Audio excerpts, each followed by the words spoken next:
এই সমস্ত ভাষায় মেয়েদের কথা বলে, স্ল্যাং ল্যাঙ্গুয়েজ ব্যবহার করে, বাপ আর ছেলে একসঙ্গে বসে মনে ওয়াজ শুনতে পারবে না। যে সমস্ত ভাষা বলছে বর্তমান সময়, ওই তাদেরকে দাওয়াত আমরা করি না। মেটিয়াবুজ থেকে, কলকাতা থেকে শিল্পীদেরকে নিয়ে সে একদম ডাইরেক্ট, সে একদম গানের সুরে সুরে গজল, যেটা দাদা হরি কেবলা, বছর হরি কেবলা, মেজর হরি কেবলা কিতাবে নিষেধ করেছেন, সেই সব শিল্পীদেরকে নিয়ে সে গজল, যেমন নদিয়ার দিকে হয়, এখানে ওসব হয় না। কোন রাজনীতির বক্তাদেরকে দাওয়াত করে আনা হয় না।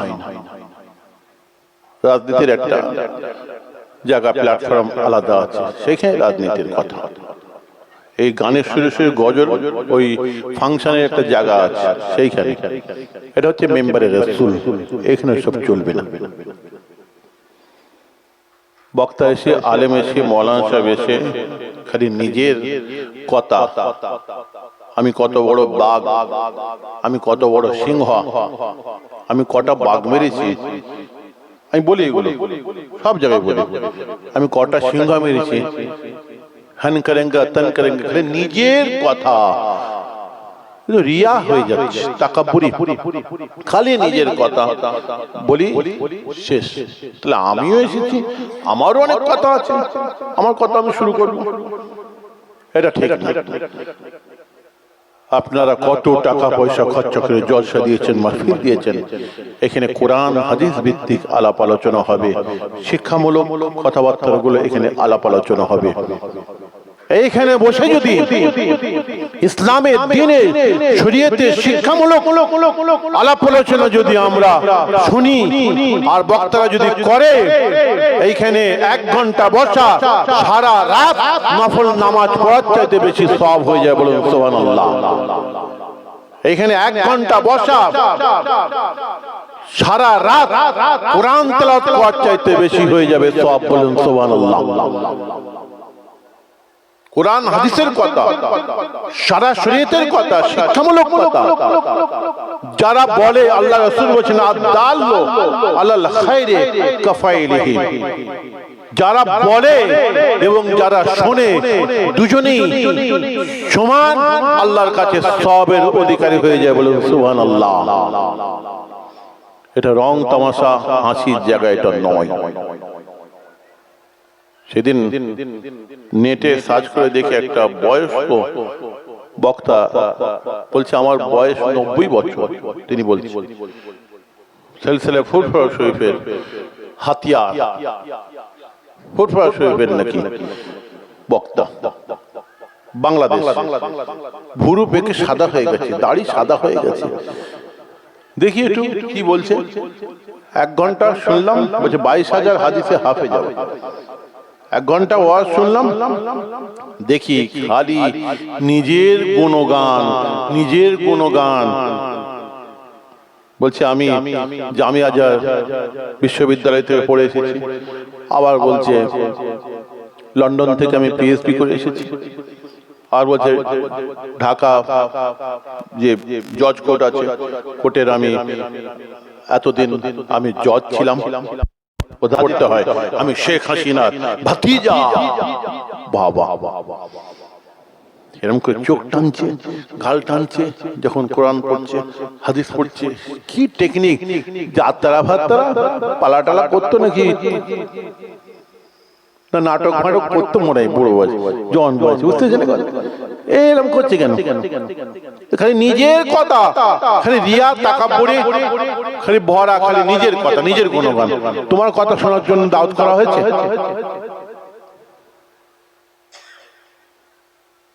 আর একটা বুড়ো দেখে আমি সার্চ করে, সে বলছে আমার বয়স 85 বছর, তারও দেখে ভুরু পেকে গেছে।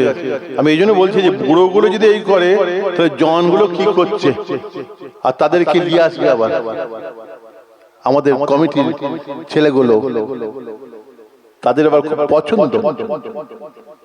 বুড়ো দেখি ভুরু পেকে গেছে, দাড়ি পেকে গেছে, এরকম বসে খালি হাসাচ্ছে। কিন্তু ভালো আলেম। আগে যে বললাম ও কিন্তু ভালো আলেম, ও কোরআন হাদিস দিয়ে ওয়াজ করতে পারবে, কিন্তু ও করবে না। কোরআন হাদিস দিয়ে করলে এটা হবে না, জলসায় দাওয়াত হবে না।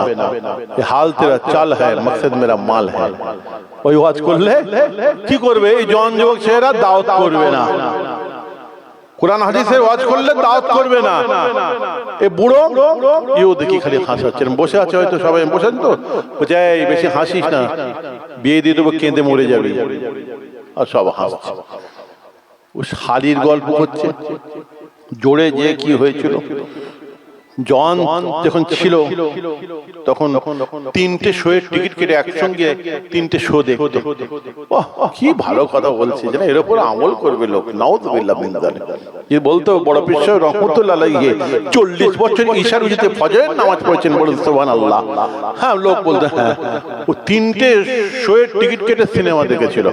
তোরা কি করছিস? আমরা এরকম ছিলাম। জন বয়সে গাছে গাছে ঘুরতাম, বলছে 17টা 18টা গাছে একসঙ্গে ঘুরতাম, চা চা করে গাছে চলে যেতাম। কমেন্ট লিখছে তাহলে গাছে গাছে 17টা 18টা গাছে চলে যেতে বলছে, তাহলে করি প্রথম জমানায় কি তাহলে হনুমান কি বাঁদর টাদর ছিল নাকি? নাউযুবিল্লাহ। একটা আলেমের সম্পর্কে এরকম লিখেছে, আমি খুব দুঃখিত, এটা ঠিক না, কিন্তু উনি এমন কথা বলছে, ওনার কথাই উনি ধরা পড়ে যাচ্ছে। এসব কি আমার দরকার আছে? জলসায় বসে বুঝে চা চা করে গাছে গাছে চলে যেতাম, খালি গাছে উঠতাম, 17টা গাছে একসঙ্গে চড়ে যেতাম। ধরতে পারছিস না তোরা, তাতে বলবি তাহলে মনে উনি আল্লাহকে, আল্লাহ তাআলা কিছু মনে পাওয়ার দিয়েছিল হনুমান বাঁদরের মতন, এরকম উড়ে উড়ে তাহলে গাছে চলে যেতাম, বলবে তো? মমতা বাড়িতে কেমন করে মরার কান্না কাঁদে মেয়েরা, অনুকরণ করছে। আর কাঁদতে কাঁদতে ওই আমার হাঁড়িতে ভাত রয়ে গেছে, হাঁড়ির ভাতটা একটু নেবে দিয়ে আসবি, লো পুড়ে যাবে, কাঁদতে কাঁদতে বলছে জুতোটা একটু সরিয়ে দিবি। কিন্তু 2 ঘন্টা 3 ঘন্টা কোরআন হাদিস দিয়ে ওয়াজ করতে পারবে। এত সুন্দর কোরআনের ইবারত, মানে কোরআন তেলাওয়াত করে, এত সুন্দর হাদিসের ইবারত পড়ে মাদ্রাসার শিক্ষক যদি কোনোদিন আমার সঙ্গে দেখা হতো, ওটা আমাদের সিলসিলা বলে চালাচ্ছে, তো ইনি আমাদের সিলসিলার নয়, কিন্তু আমাদের মাসলাকের বিরুদ্ধে, সিলসিলার বিরুদ্ধে ইনি কোনো কথা বলেন। ওই ছেলেটা একটু মানে নতুন তো, একটু মানে এখন তো একটু ঝাঁসটা বেশি, তো একবার বলে ফেলেছিল যে কিয়াম পড়া হারাম, সালাম পড়া হারাম বলে ফেলেছিল। হারাম কিসের উপরে হারামের মশলা হয়? একদম কোরআন পাকের আয়াত দ্বারাই, কতি দলিলের দ্বারাই প্রমাণ করতে হবে যে হারাম। যেমন মদ কোরআন থেকে হারাম, যেমন সুদ কোরআন থেকে হারাম, শুকরের গোশত কোরআন থেকে হারাম।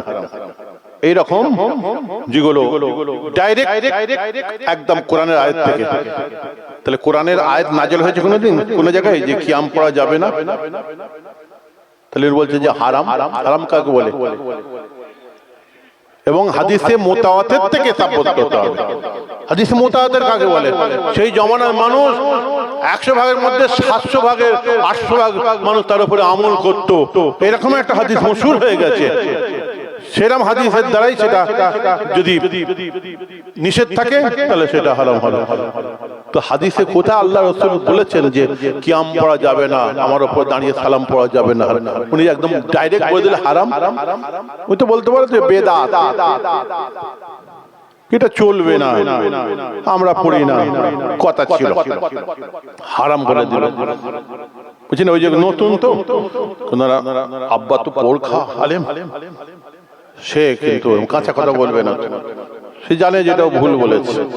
বড় বড় যারা দেওবন্দি আলেম মনে দেখি বলছে না এটা তোমার ঠিক কথা নয়, তুমি যেটা বলছো এটা ঠিক না, ওটা তো রেজবিওয়ালারা বেরেলিওয়ালারা যাচ্ছে গিয়ে কিয়াম পড়ে, ওই কিয়াম আর ফুরফুরার কিয়াম তফাৎ আছে। এরা কিয়ামকে ওয়াজিব ফরজ বলে না, এরা নবীকে হাজের যায় না, কিয়াম হয় না, ওই কথা তোমার ভুল বলা হয়েছে, তুমি ফুরফুরার সম্বন্ধে ওই কথা বলে না, উইড্র করে লাও। বড় বড় দেওবন্দি আলেমরা তারা বলছে। জানে না বেচারা, নতুন বেরিয়েছে, নতুন এসব ফটো টটো দেখছে হয়তো বা শুনে কোনো জায়গা থেকে বলে দিয়েছে। এলেম আলাদা জিনিস, জ্ঞান আলাদা জিনিস, ফটো আলাদা জিনিস, কিতাব মোতালা করা আলাদা জিনিস। এটা কথা বললে হবে না। তো ভালো আলেম দেখা হলে কোনদিন বলতাম যে আপনি এইগুলো ছাড়ুন, কোরআন হাদিসে ওয়াজ করুন, আপনার একটা সম্মান আসবে। কেন এই হাদিসটা আপনিও পড়েছেন, পড়েন না? আল্লাহ রাসূল আবু হুরায়রা রাদিয়াল্লাহু তাআলা আনহুর হাত ধরে একদম গুনে গুনে 5টা নসিহত করেছিলেন। ফাআদ্দা খামসা, হাত ধরে 5টা নসিহতের মধ্যে শেষ নসিহতটা আল্লাহ রাসূল কি বলেছিলেন? ইয়া আবা হুরায়রা লা তাকসিরি দিহাকা ফাইন্না দিহাকা তুমিতুল কালমা। আবু হুরায়রা, যতদিন তুমি দুনিয়ার বুকে বাঁচবে আমি নবী তোমাকে নিষেধ করছি, খবরদার তুমি বেশি বেশি হাসবে না।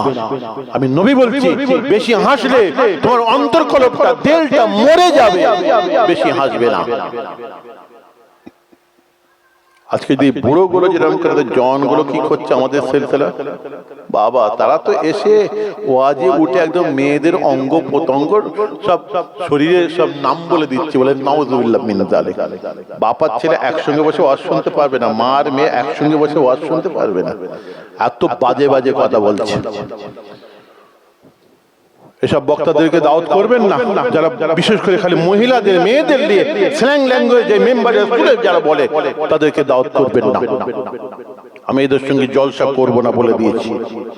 আজ জলসায় কোনোদিন আমি উঠছি এরকম দেখবেন, উঠছি কি আসছি, আর মেয়েদের কথা যদি কোনোদিন বলে আমি স্টেজ থেকে নিচে মেরে ফেলে দেবো, স্টেজ থেকে ঘুষি মেরে আমি নিচে ফেলে দেবো। তখন আমি জালালি হয়ে যাব, কিছুক্ষণের জন্য কেলিমুল্লাহ হুজুর হয়ে যাব, নুরুদ্দিন হুজুর হয়ে যাব, মারুফ হুজুর হয়ে যাব। জালালি হুজুর কিছু ছিলেন তো পূর্বে, আমাকে আমার চাচা জান কলিমুল্লাহ চাচা জান হুজুর বলছেন, বাবা এখন ইদানিং খুব রাগটা আমার বেড়ে গেছে, কন্ট্রোল করতে পারছি না, করছি এই সমস্ত বেসুরিতি কাজ, এইসব ফটো তুলছে, এইসব করছে, আমার হাতে লাঠি থাকে তো করছি, অনেক সময় মেরে দিচ্ছি, করছি দোয়া করবে যেন আমার রাগটা কমে। আমি এইসব দেখতে পাচ্ছি না, কি দেখেছি 5 হুজুর কেবলার আমলে, আর এখন কি হচ্ছে, তো এরকম আমিও দেখে আমার সহ্য হয়নি। আমি 5 হুজুর কেবলার, মেজে হুজুর কেবলার, ছোট হুজুর কেবলার জলসা আমি শুনেছি, এরকম নিচে বসে শুনেছি। ছোট হুজুর কেবলা রহমতুল্লাহ আলাইহি যখন 40-এ যখন ইয়ে হচ্ছে, ইসলাহে সাহেব হচ্ছে, মেজে হুজুর কেবলা জীবনের শেষ ওয়াজ করছেন, তারপরে আর ওয়াজ করেন না।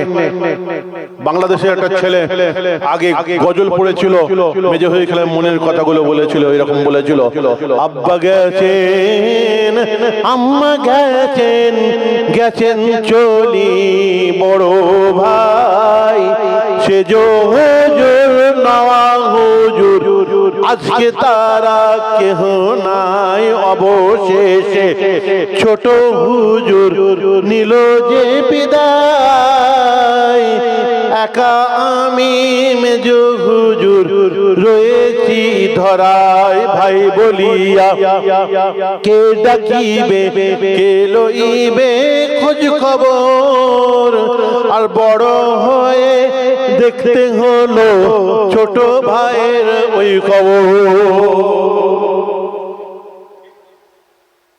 অনেকে ছিলেন হয়তো আপনারা মুরব্বীরা, মেজে হুজুর কেবলা জর্জর করে কাঁদছেন, মনের কথাগুলো। 103 বছর হায়াত হয়েছিলেন, ওনার সামনে ওনার বড় ভাই, সেজ ভাই, ভাই, শেষ বেলায় ছোট ভাই চলে গেল, বাপ চলে গেল, সব চলে গেল, আর শেষ বেলায় মেজে হুজুর কেবলা। আমি ওই মাহফিলে বসে মেজে হুজুর কেবলার পাশে বসে টেপ রেকর্ডার, ক্যাসেট আলা টেপ রেকর্ডারে আমি রেকর্ড করেছিলাম, টেপ রেকর্ডারে, ওটা আমার কাছে এখনো আছে। মেজে হুজুর কেবলা মাঝে মাঝে ভাত খেতেন ঘরে, বাংলা গজল পড়া পছন্দ করতেন না, বাংলা গজল ছোটবেলায় যদি আমরা পড়তাম রেগে যেতেন, হ্যাঁ আলেম হচ্ছে, মৌলানা হচ্ছে, আরবিতে নাচ শরীফ পড়তে পারো না, উর্দুতে পড়তে পারো না, বাংলায় আবার কি, এরকম বলতেন।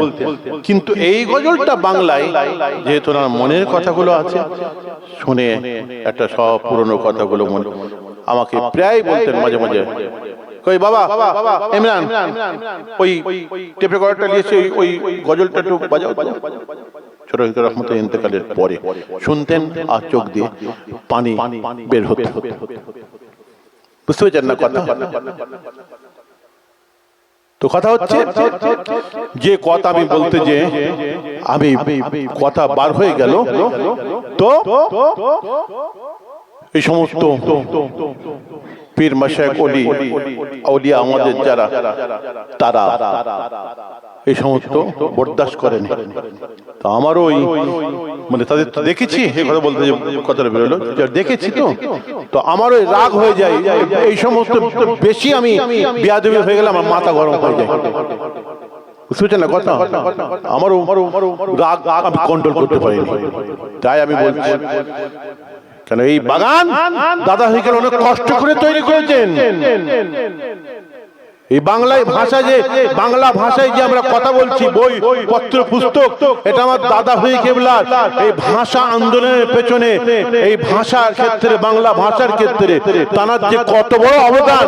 এই বাংলায় ওয়াজ নসিহত হতো না, এখানে উর্দুতে ওয়াজ হতো, ইতিহাস পড়ুন, বিশাল অবদান। এইটাই বাংলাতে যেখানে কথা চলে দেখুন সেইখানে এই ওয়াজ নসিহতের প্রথা আছে, বাংলাদেশে আছে। 2 মাস 3 মাস জলসা হয়, আমাদেরকে সেখানে ওয়াজ করতে হয়, যেতে হয়, সব চাচারা ভাইরা যায়। আসামে সেখানে বাংলা কথা আছে, দাদা হইগলে কায়েম করেছেন আসামে, সেখানে মাসকে মাস জলসা মাহফিল হয়।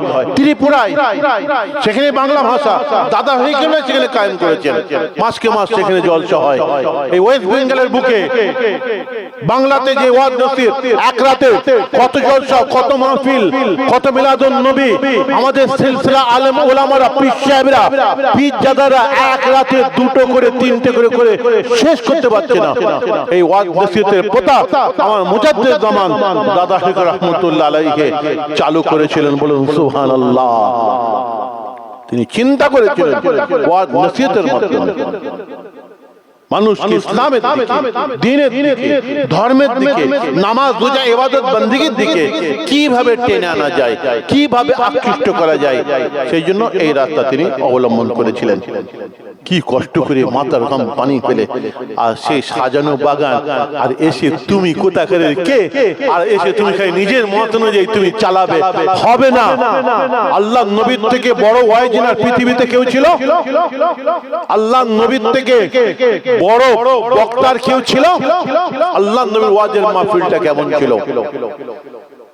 শাহ ওলিউল্লাহ মুহাদ্দিস দেহলভী রাহমাতুল্লাহ আলাইহি তিনিও লিখে দিয়েছেন, এই ওয়াজের মাহফিলে কে বসবে ওয়াজ করতে? আই ইয়াকুন আলিমান ওয়া মুহাদ্দিসান ওয়া মুফাসসিরান ওয়া ফাকিহান ওয়া বালিগান ওয়া ওয়ারিয়ান। তাকে আলেম হতে হবে, তাফসীরের উপর জ্ঞান রাখতে হবে, হাদিসের উপর জ্ঞান রাখতে হবে, ফিকহের উপর জ্ঞান রাখতে হবে, তাকে উপযুক্ত হতে হবে। ওয়া ওয়ারিয়ান, তার অন্তরে আল্লাহর ডর হয়, খোদাবীর মানুষ তাকে হতে হবে। বুঝছেন না কথা? আর আল্লাহ নবী তিনি ওয়াজ করেছেন, আল্লাহ নবীর ওয়াজের মাহফিল ছিল, কিন্তু সাহাবারা বলছেন আল্লাহ নবীর ওয়াজের মাহফিলটা কান্নার মাহফিল ছিল। আল্লাহ নবী যখন ফজরের নামাজের পরে আমাদের কাছে যখন ওয়াজ করতেন, ওয়া জারাফাতিল উয়ুন ওয়া উজলাতিল কুলুব, আল্লাহ নবীর ওয়াজ শুনে আমরা এতক্ষণ না কাঁদতাম, চোখের পানিতে আমাদের বুকের কাপড়গুলো সব ভেসে যেত, ভিজে যেত। দাজ্জাল মুসলিমুনা দাজ্জাতান, আল্লাহ নবীর ওয়াজ শুনে মসজিদে নববী চাতানে আমরা চিখ মেরে অজ্ঞান হয়ে পড়ে যেতাম। আল্লাহ নবী যখন ওয়াজ করতেন এমন ভাবে আমরা ওয়াজ শুনতাম, সাহাবারা আমরা মাথা হিলাতাম না, শরীর আমাদের হিলতো না, চোখের পাতা পর্যন্ত ফেলতাম না। তাই উড়ন্ত পাখিগুলো ভুল করে মাটির ঢিপি ভেবে, পাথরের স্ট্যাচু ভেবে, মূর্তি ভেবে সাহাবায়ে কেরামদের মাথার উপরে, কাঁধের উপরে এসে বসে পড়তো। বলুন সুবহানাল্লাহ। আল্লাহ নবীর চেহারার দিকে এমন ভাবে তারা চেয়ে থাকতেন। আর কেন চাইবে না? ওকে তো সারা জীবন চেয়ে থাকতে মন চায়, মনের খায়েশ মিটবে না তো ওখানে চাইলে। যতই চান, যতই চেয়ে থাকেন, মিটবে না খায়। ওখানে তো নূর আছে, ওখানে তো চাইবি, ওখানে চাইলে তো গুনাহ মাফ হয়, ওখানে তো চাইবি, ওখানে চাইলে কলব খুলে যায়। আল্লাহ নবীর ওয়াজের মাহফিল, সেটাকে আপনি মক্তব বলেন, মসজিদ নববীতে মাদ্রাসা বলেন, ইউনিভার্সিটি বলেন, স্কুল বলেন, জানা জানা, শিক্ষা শিক্ষা, সকলের সমান অধিকার। কিছু শিক্ষামূলক কথা আলোচনা করলে, শুনলে আমি বলছি সওয়াব আছে। 1 ঘন্টা বসে শুনলে সারা রাত নফল নামাজ পড়ার চাইতে বেশি সওয়াব হবে। আল্লাহর নবীর দরবার শরীফের কথাগুলো আপনাকে আমাকে শুনতে হবে। এইখান থেকে গল্প বলে চলে গেলে আপনারা কি শিখবেন? এখান থেকে কিছু তো আমরা নেবো, আমি কিছু দিতে এসেছি। আমার ভাইরা, আল্লাহ নবীর দরবারটা একদম খোলামেলা, সকলের সমান অধিকার ছিল। মেয়েদের যেমন, আদবয়সীদের যেমন, বুড়োদের যেমন, বাচ্চাদের যেমন, সাহাবায়ে কেরামদের যেমন, কাফের মুশরিকদের যেমন, সব হাদিস। একটা একটা করে রিওয়ায়াত দিয়ে বলবো, শুনতে মন যাবে, ঘন্টা পর ঘন্টা কেটে যাবে।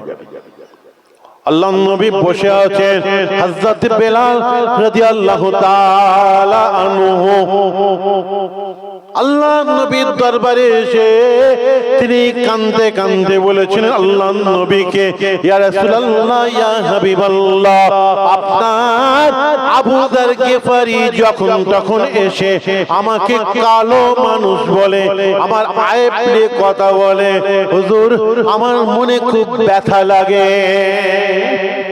আমি তো কালো, তাই বলে আমাকে লোকজনের সামনে কালো বলবে? আমার মনে খুব ব্যথা লাগে, আমি খুব কাঁদি। আপনার আবু যার গিফারি, লোকজন মানামানি নেই, কিছু নেই, যখন তখন এসে আমাকে কালো বলে।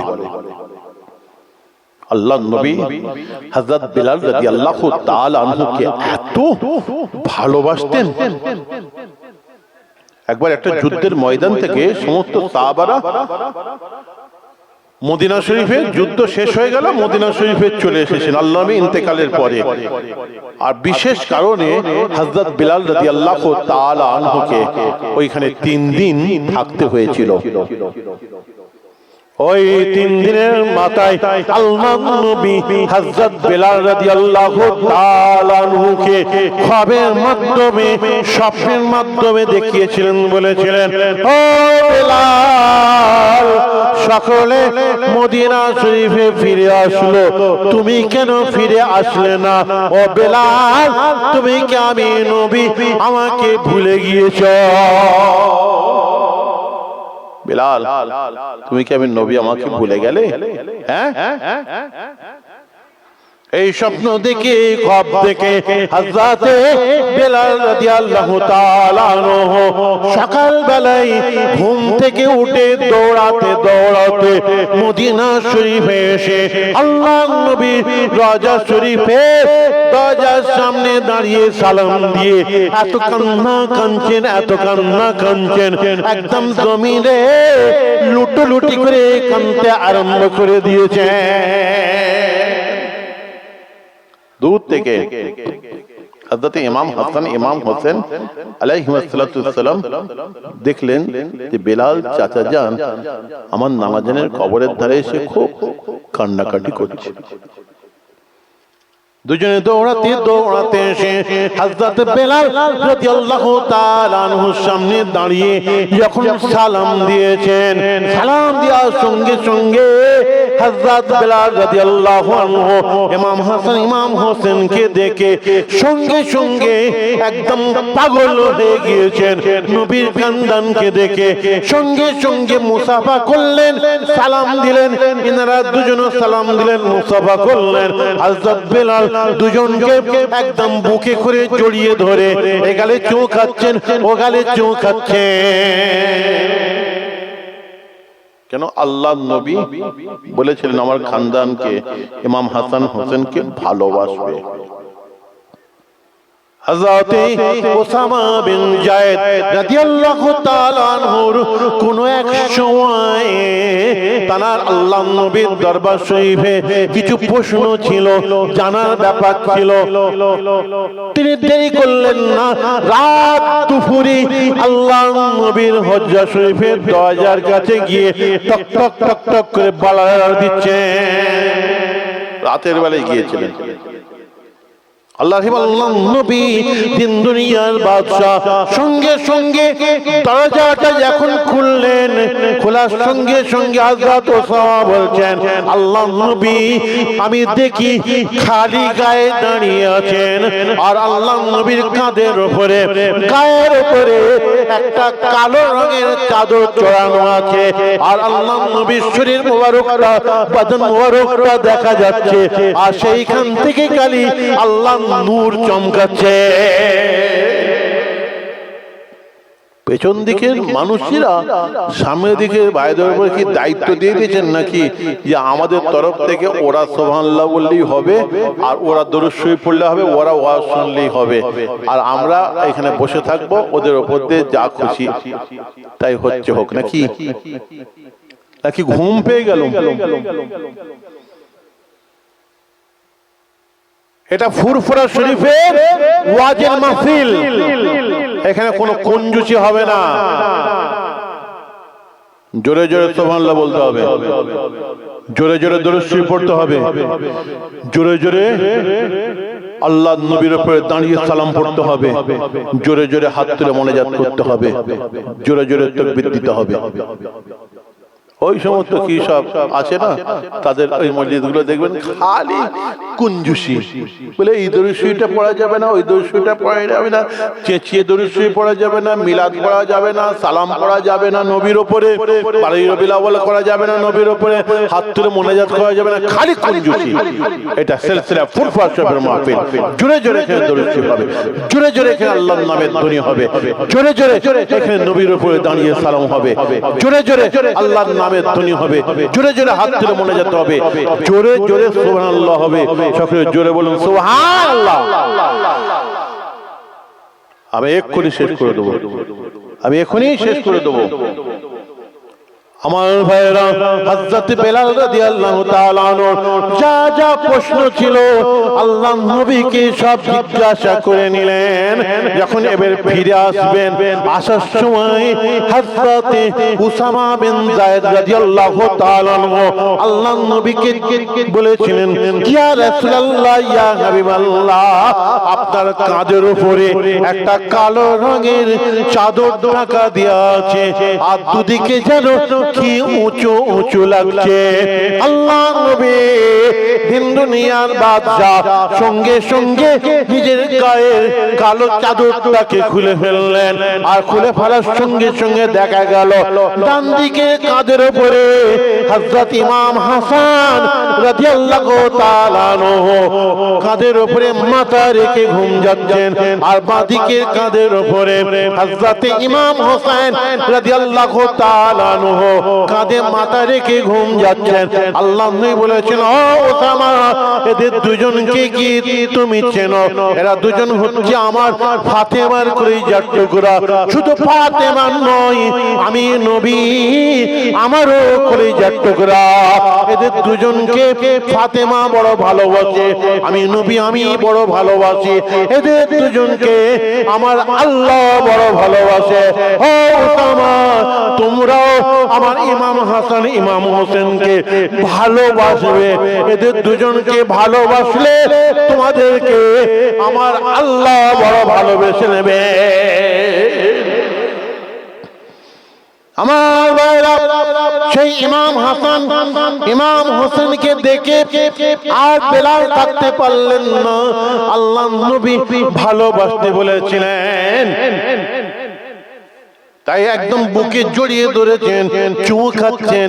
সেই সময় হযরত ইমাম হাসান ইমাম হোসেন বলেছিলেন, ও চাচা জান বেলাল, আপনি যখন আমার নানা জানের যুগে মসজিদে নববীর মিম্বরের উপরে যখন আজান দিতেন, আপনার আজান শুনে আল্লাহর আরশ মোয়াল্লা হিলতে আরম্ভ করে দিত, জমিন আসমান কাঁপতে আরম্ভ করে দিত। চাচা জান, সেই আজান একবার আপনাকে দিতে হবে। হযরত বেলাল রাদিয়াল্লাহু তাআলা আনহু জজ্জর করে কাঁদছেন, কাঁদতে কাঁদতে বলেছেন, ও ভাই ইমাম হাসান ইমাম হোসেন, আমাকে এই ধরনের আবদার আপনারা করবেন না, আমাকে এই রকম লজ্জায় আপনারা ফেলবেন না। আমি যখন আপনার নানা জানের যুগে মসজিদে নববীর মিম্বরে যখন আজান দিতাম, আমার আজান শুনে আপনার নানা জান দয়ার নবী আমার বন্ধু মসজিদ নববীতে তো জামাতের সঙ্গে নামাজ আদায় করতে আসতেন। আজকে আমি বেলাল আজান দিলে আপনার নানা জান দয়ার নবী আমার বন্ধু তো আর আসবে না, আমি আজান দিতে পারবো না। নাছোড় বান্দা ইমাম হাসান ইমাম হোসেন হাত ধরে ঝুনঝুনি করছেন, চাচা জান একবার আজান দিতে হবে।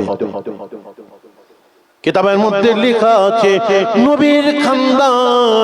নবীর খানদানকে বড় ভালোবাসতেন, কথা রাখতে পারলেন না, জয়ীফ হয়ে গিয়েছিলেন, বুড়ো হয়ে গিয়েছেন। হযরত বেলাল ধরাধরি করে মসজিদে নববীর মিম্বরের উপরে যখন তুলে দেওয়া হলো, ইমাম হাসান ইমাম হোসেনকে ভালোবেসে কথা রেখে হযরত বেলাল রাদিয়াল্লাহু তাআলা আনহু যখন আজান দিতে আরম্ভ করলেন, আল্লাহু আকবার আল্লাহু আকবার বলে যখন আজান দিতে আরম্ভ করলেন, হযরত বেলালের আজানটা আল্লাহ পাক হাওয়াতে ভাসিয়ে ভাসিয়ে উড়িয়ে উড়িয়ে মদিনার গলিতে গলিতে ঘরে ঘরে পৌঁছে দিয়েছিলেন।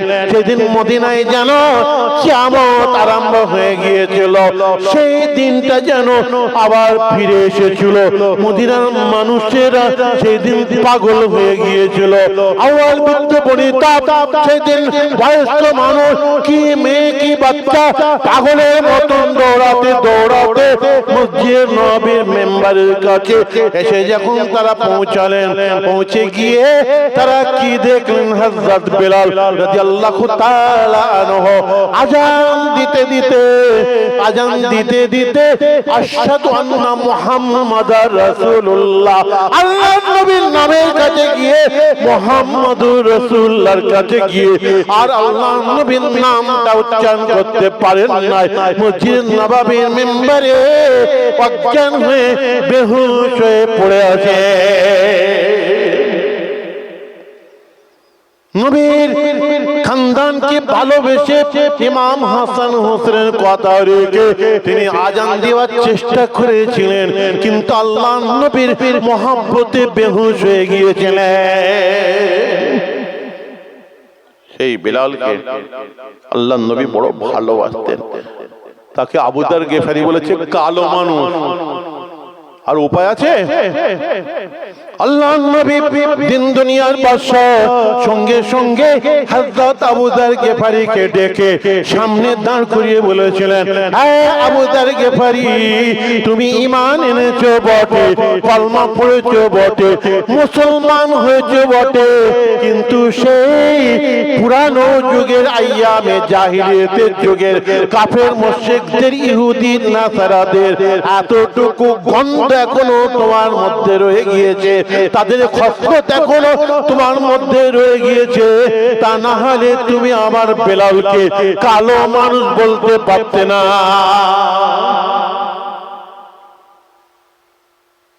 এইবার বলার সঙ্গে সঙ্গে হযরত আবু যার গিফারি রাদিয়াল্লাহু তাআলা একদম হামা করিয়ে দিয়ে হযরত বিলালের পায়ে পড়ে গেলেন। পড়ে গিয়ে পা দুখানা জড়িয়ে ধরে চচ্চর করে কাঁদতে কাঁদতে বলেছিলেন, ও ভাই বেলাল, আপনি আমাকে ক্ষমা করে দিন, আপনি আমাকে মাফ করে দিন। আল্লাহর নবী এখনই ঘোষণা দিয়ে দিয়েছেন, কাফের মুশরিকদের হযরত এখনো আমার মধ্যে আছে। তার মানে সারা জীবনের নামাজ রোজা ইবাদত বندگی সব আমার নষ্ট হয়ে গিয়েছে। পা জড়িয়ে ধরে আর ছাড়ছেন না। হযরত বিলাল রাদিয়াল্লাহু তাআলা তিনিও লাস্টে ঝরঝর করে কেঁদে ফেললেন। আবু যার গিফারিও ঝরঝর করে কাঁদছেন। দুজন দুজনকে বুকে জড়িয়ে ধরে কাঁদছেন। হযরত বিলাল বলছেন, আমি আপনাকে আল্লাহর রাস্তায় maaf করে দিলাম, আল্লাহর জন্য maaf করে দিলাম। আল্লাহর নবীর সামনে দুজনে ক্ষমা চেয়ে নিলেন।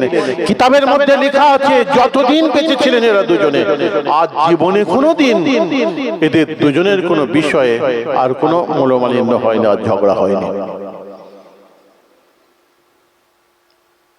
মানুষের মনে ব্যথা দিয়েছিল, মানুষের আয়েব নিয়ে কথা বলেছিল। কোন মানুষকে খবরদার কালা বলে ডাকবেন না, কানা বলে ডাকবেন না, খোঁড়া বলে ডাকবেন না, বুবা বলে ডাকবেন না, তার নাম নেই। কোন কালো মানুষকে কালো বলে ডাকবেন না। এইখান থেকে তাহলে কি শিক্ষা পাওয়া গেল? যে মানুষের মনে কষ্ট দেওয়া যাবে না। মানুষের মনে কষ্ট দিয়ে, মানুষের মনে ব্যথা দিয়ে, মানুষকে জ্বালা যন্ত্রণা দিয়ে কোনদিন আল্লাহর ইবাদত হয় না। বাপের মনে কষ্ট দিয়ে, মায়ের মনে কষ্ট দিয়ে, স্ত্রীর মনে কষ্ট দিয়ে, স্বামীর মনে কষ্ট দিয়ে, পাড়া প্রতিবেশীর মনে কষ্ট দিয়ে, এমনকি নিজের শরীরের উপরে কষ্ট দিয়ে কোনদিন আল্লাহর ইবাদত হয় না। আগে ইসলামের ফিলোসফিকে ভালো করে বোঝেন। মুগুর মার্কা কথাবার্তা ইসলামে নেই। এমনকি নামাজের মধ্যে লম্বা কিরাত পড়তে নিষেধ করা হয়েছে, কুরআন ছোট করে পড়তে বলা হয়েছে। আল্লাহর নবী বলেছেন, ইযা আম্মা আহাদুকুম ফালইউখাফফিফ ফাইন্না ফীকুমুদ দাইফ ওয়াল মারিদ ওয়া যাল হাজ্জা। ও দুনিয়ার ইমাম সাহেবেরা, তোমরা যখন জনগণের ইমাম হবে তখন তোমরা কুরআন পড়ার গলা ভাঁজা সুস্বারের বাহাদুরি দেখাতে যেও না। লম্বা কিরাত পড়ো না, তুলে মুফাসসাল পড়ো না, খালি ইউখাফফিফ, কুরআন ছোট করে পড়বে। কেননা তোমাদের পেছনে অনেক বয়স্ক মানুষ থাকবে, অনেক বেরামি মানুষ থাকবে, অনেক দরকারি মানুষ থাকবে। বলুন সুবহানাল্লাহ। কত প্র্যাকটিক্যাল। আমরা নামাজের মধ্যে অনেক অনেক বাতের রোগী থাকি, বহুমূত্র অসুখ আছে, অনেক বয়স হয়ে গেছে, 80 বছর বয়স, তাদের কষ্ট হয় না? ডাক্তার 200 ব্লাড প্রেশার থাকে, আপনাকে দাঁড়িয়ে কোন কাজ করতে বারণ করেছে? আপনি যদি পাকামো দেখিয়ে জীবনের রিস্ক নিয়ে দাঁড়িয়ে নামাজ পড়েন, ইসলাম বলছে চলবে না। আল্লাহ বলছেন, তোকে আমার দাঁড়িয়ে দাঁড়িয়ে নামাজ পড়তে হবে না রে বান্দা, তুই বসে বসে নামাজ পড়। তুই বসে বসে ইশায়ের নামাজ পড়। তোর বসে বসে নামাজ পড়াকে আমি আল্লাহ কবুল করে নেব। বলুন সুবহানাল্লাহ। ঘাড়ে স্পন্ডিলাইটিস আছে, ঘাড়ে বেল্ট পড়তে হয়, ভমিটিং ভাব, মাথা ঘূর্ণি ভাব, বসতেও পারছে না। বান্দা, তোকে অত কষ্ট করতে হবে না রে আমার নামাজ পড়তে, যে তোকে বসে বসে নামাজ পড়তে হবে না, তুই শুয়ে শুয়ে পা লম্বা করে দিয়ে ইশারায় ইশারায় নামাজ পড়। বলুন সুবহানাল্লাহ। ইসলামের ফিলোসফিকে বুঝতে হবে। মানুষের মনে কষ্ট দিয়ে কোনদিন আল্লাহর ইবাদত হয় না। মা বাপের মনে কষ্ট দিয়ে কোনদিন আল্লাহর ইবাদত হয় না। মা বাপের থেকে বড় পৃথিবীতে কিছু আছে? আল্লাহ রাসূল বলেছিলেন, মা বাপই তোমাদের জন্য জান্নাত আর মা বাপই তোমাদের জন্য জাহান্নাম। আল্লাহ রাসূল বলেছেন, যে ছেলেটা মা বাপকে খুশি করলো, মা বাপের খেদমত করলো, সে নিজের ঠিকানা জান্নাতুল ফেরদাউসে করে নিল। যে ছেলেটা মা বাপের মনে কষ্ট দিল, মা বাপের সঙ্গে দুর্ব্যবহার করলো, সে নিজের ঠিকানা নিজে জাহান্নামে করে নিল। বলেন নাউযুবিল্লাহ। আল্লাহ রাসূল বলছেন, যদি কেউ মা বাপের পায়ে একবার কদমবসি খায়, কদমবসি করে, সে জান্নাতের চৌকাঠে কদমবসি করলো। আল্লাহ রাসূল বলেছিলেন, যদি কেউ সেই অন্তর দিয়ে, সেই দিল দিয়ে, সেই মন দিয়ে কোন ছেলে যদি একবার মায়ের মুখের দিকে তাকায়, আর সেই দিল দিয়ে, সেই অন্তর দিয়ে ভালোবাসা নিয়ে তাকায়, আহা হা হা, আমার জন্মদাতা মা, সেই অন্তর দিয়ে যদি একবার তাকায়, আল্লাহ রাসূল বলেছেন, সঙ্গে সঙ্গে তার নামায়ে আমলে আল্লাহ পাক একটা কবুল হজের সওয়াব লিখে দেন। বলুন সুবহানাল্লাহ। তোমার তো কবুল হজ তোমার বাড়িতে রয়েছে, প্রত্যেক বছরে টাকা দিয়েছে, প্রত্যেক বছরে হজে চলে যাচ্ছ। হ্যাঁ, নিজের আহলে আয়াল পাশের বাড়িতে খাওয়া হয়নি, ভাইজিটা, আত্মীয়া, মেয়েটা বিবাহ দিতে পারছে না, টাকা আছে, বছরে 4 বার 5 বার করে উমরায় চলে যাবে। মা বাপ বুড়ি হয়ে গেছে, বুড়ো হয়ে গেছে, মা বাপের খেদমত করা চলে গেল, তুমি হজে চলে যাচ্ছ। তোমার তো ঘরে কবুল হজ রয়েছে। জোরহাত করে বলছি, যারা চাকরি করেন, ব্যবসা করেন, বিদেশে থাকেন, কারবার করেন, যাই করেন, যদি মা বাপ হায়াতে থাকে, যদি বয়স্ক হয়, অন্তত সারাদিনের মধ্যে 10 মিনিট 15 মিনিট একটু মা বাপের কাছে বসবেন, গায়ে মাথায় হাত বোলাবেন, একটু হাসাবেন। আপনি যখন ছোট ছিলাম, সবসময় আমরা চাইতাম যে মা বাপ আমাদের কাছে থাকুক, আর মা বাপ যখন বুড়ো হয়ে যায়, তারা বাচ্চা ছেলের মতন হয়ে যায়, তারাও চায় যে আমার ছেলে মেয়ে আমার কাছে একটু থাকুক। ওই যে ছেলে ছেলে ছেলে ছেলে করছিল, ওই যে মহব্বত, ওইটা আপনি টাকা দিয়ে, মনে করেন টাকা দিয়ে দিয়েছি, সন্দেশ কিনে দিয়েছি, ফল কিনে দিয়েছি, আর আমার কথা মনে করবে না, ওকে সন্দেশ দিয়ে, টাকা দিয়ে, ওকে ফল খাইয়ে ছেলের মহব্বত অন্তর থেকে আপনি সরাতে পারবেন না। ছেলে ছেলে ছেলে ছেলে মেয়ে মেয়ে করবে। মহব্বত, ভালোবাসা। আমার আম্মা জান খুব অসুস্থ, এখন তার কোনো সেন্স নেই, অনেক ডাকলে একটু একবার চেয়ে দেখেন, এত শরীর অসুস্থ। আমি এখানে ওয়াজ করছি, এখানে দোয়া নেওয়ার জন্য এসেছি। এই রাইস টিউব দিয়ে খাওয়ানো হচ্ছে, তাহলে বুঝতে পেরেছেন। কিন্তু এত সাবেরিন, এত শাকিরিন, সবর ওয়ালি, এত শুকর গুজার ওয়ালি বান্দি, একটু কোন চেহারা দেখলে কিছু, এত সুন্দর চেহারা, নূর চমকাচ্ছে। আমার আম্মাজান হচ্ছেন দাদা হইকা রহমতুল্লাহ আলাইহির মেয়ে। যেমন আমার আব্বাজান দাদা হইকা ছেলে ছেলে, আমার আম্মাজান হচ্ছে মেয়ের মেয়ে, বড় আবেদা, জাহেদা। তো যখন কথা বলতেন, সেন্স ভালো ছিল। সারাদিনে যদি 5 বার 6 বার মায়ের সঙ্গে দেখা করতে যাই, তারপরও আবার যখন 1 ঘন্টা 2 ঘন্টা 3 ঘন্টা পরে যদি আবার আসি, তখন আবার বলবে যে কোথায় ছেলে, বলো তোমাকে দেখতে পাইনি, তুমি কোথায় থাকো?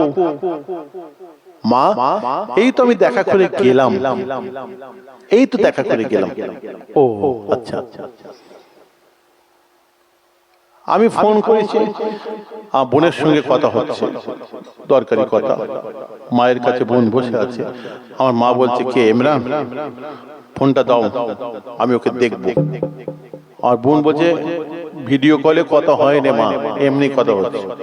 বলছে, না, ওকে আমি দেখবো, দাও। মায়ের মহব্বত কেউ ভুলতে পারে?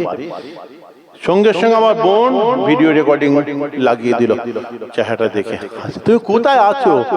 আমি জলসা আছি মা, এক্ষুনি আমি চলে যাচ্ছি, 2 ঘন্টার মধ্যে আমি চলে যাচ্ছি। ও সবসময় ছেলে ছেলে ছেলে ছেলে করবে, ওকে আপনি ভোলাতে পারবেন না। 10 মিনিট 15 মিনিট একটু মায়ের কাছে যে বসবেন। আল্লাহ রাসূলের দরবারে একজন এসে বলছে, ইয়া রাসূলুল্লাহ, ইয়া হাবিবাল্লাহ, আমি অনেক গুনাহ করে ফেলেছি ইয়া রাসূলুল্লাহ, ইয়া হাবিবাল্লাহ। আল্লাহ রাসূল বলছে, তোমার মা বেঁচে আছে? না ইয়া রাসূলুল্লাহ, ইয়া হাবিবাল্লাহ, আমার মা বেঁচে নেই। মায়ের বোন খালা বেঁচে আছে? হ্যাঁ ইয়া রাসূলুল্লাহ, ইয়া হাবিবাল্লাহ, আমার খালা বেঁচে আছে। যাও, যে খালার সেবা করো, খালার খেদমত করো, আল্লাহ তোমার জিন্দেগি জীবনের গুনাহ খাতাকে মাফ করে দেবেন।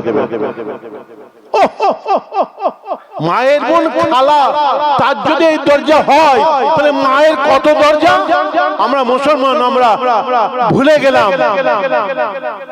মা বাবার খেদমত করতে পারলাম না, দাঁত থাকতে দাঁতের মজা আমরা বুঝতে পারলাম না। মায়ের বোন খালার সেবা করলে যে গুনাহ মাফ হয়ে যায়, তাহলে মায়ের কত দরজা। একজন বাপ ছেলেকে পরীক্ষা করার জন্য ব্যালকনিতে দাঁড়িয়ে বলছে, বাবা এই গাছটা কি গাছ বলতো? তখন ছেলেটা বলছে, বট গাছ। আবার জিজ্ঞেস করছে, এটা কি গাছ? বলছে বট গাছ গো।